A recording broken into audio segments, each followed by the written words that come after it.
Saudara, banjir di Kudus, Jawa Tengah hingga kini masih belum surut. Warga mengungsi di aula kantor DPRD Kabupaten Kudus.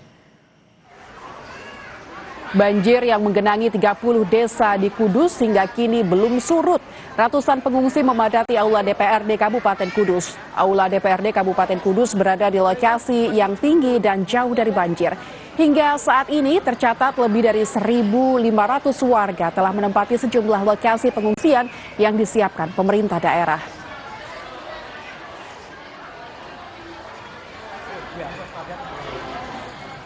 Hingga Kamis malam, banjir masih menggenangi permukiman warga di Kudus, Jawa Tengah. Ketinggian air mencapai lebih dari 50 cm. Salah satu desa yang terdampak banjir cukup parah di Kudus adalah Desa Payaman, Kecamatan Mejobo. Di desa ini lebih dari 300 rumah warga terendam banjir. Meski sebagian masih bertahan, namun sebagian besar warga memilih mengungsi.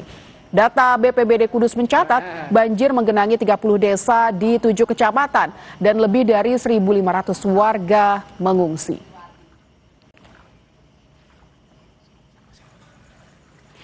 Dan saudara, kita akan pantau kondisi terkini banjir di Kudus, Jawa Tengah bersama jurnalis Kompas TV ada Ilhan Miftahudin. Selamat siang Ilhan.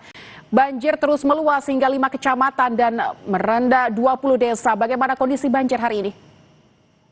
Ya, selamat siang Lintang dan saudara.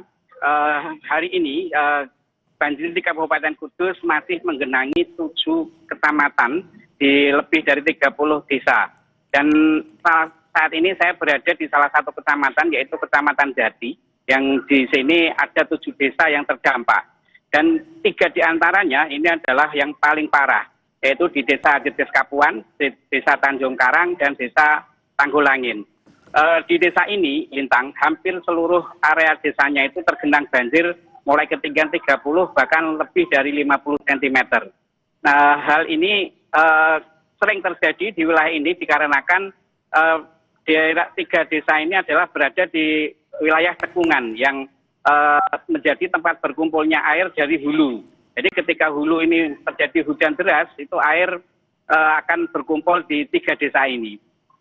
Perlu diketahui juga, meskipun di daerah ini pemerintah pusat sudah membangun kolam retensi beberapa tahun lalu, namun karena volume air yang cukup besar, ini tidak mampu menampung debit air yang mengalir ke desa ini, sehingga desa ini harus tergenang banjir dengan ketinggian lebih dari 50 cm. Kondisi ini, Lintang, membuat sebagian warga sudah mulai memadati 11 titik pengungsian yang disediakan oleh pemerintah daerah. Di antaranya yang paling banyak saat ini adalah ada di titik aula DPRD Kabupaten Kudus. Di aula DPRD ini setidaknya ada lebih dari 530 pengungsi yang sudah menempati tempat pengungsian yang disediakan oleh pemerintah.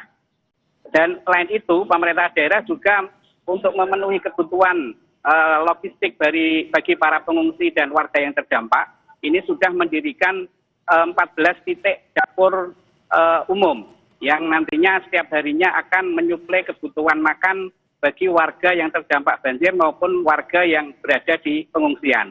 Lintang.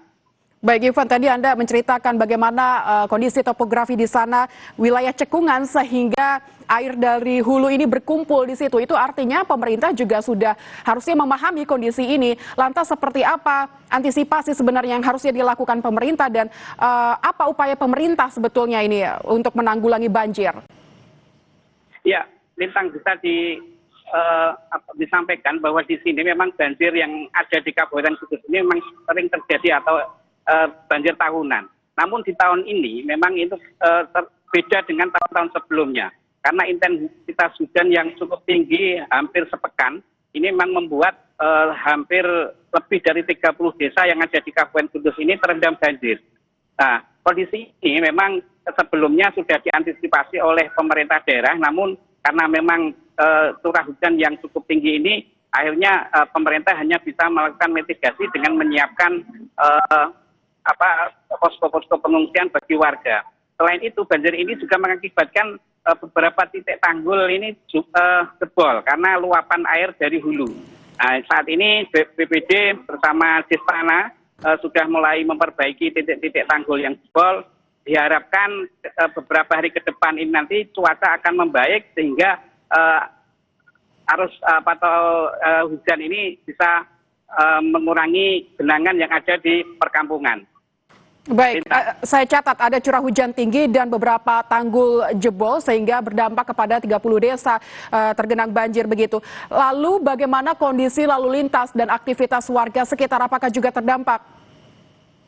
Ya, selain menggenangi pemukiman, ini banjir juga memang mengakibatkan beberapa arus lalu lintas ini beberapa hari lalu sempat tersendat, termasuk Pantura. Namun di pantauan kami 2 hari terakhir ini genangan di Pantura sudah turut, jadi sudah lancar. Kemudian di jalur provinsi yang menghubungkan antara Kabupaten Kudus dengan Grobogan, kemarin itu ada ketinggian air lebih dari 35 cm. Hari ini sudah sedikit mulai surut, artinya sudah mulai bisa dilalui. Jadi untuk genangan di jalur transportasi baik itu Pantura maupun jalur provinsi ini saat ini sudah mulai surut. Lintang. Baik, Ilhan Mitafudi dari Kudus, Jawa Tengah. Terima kasih.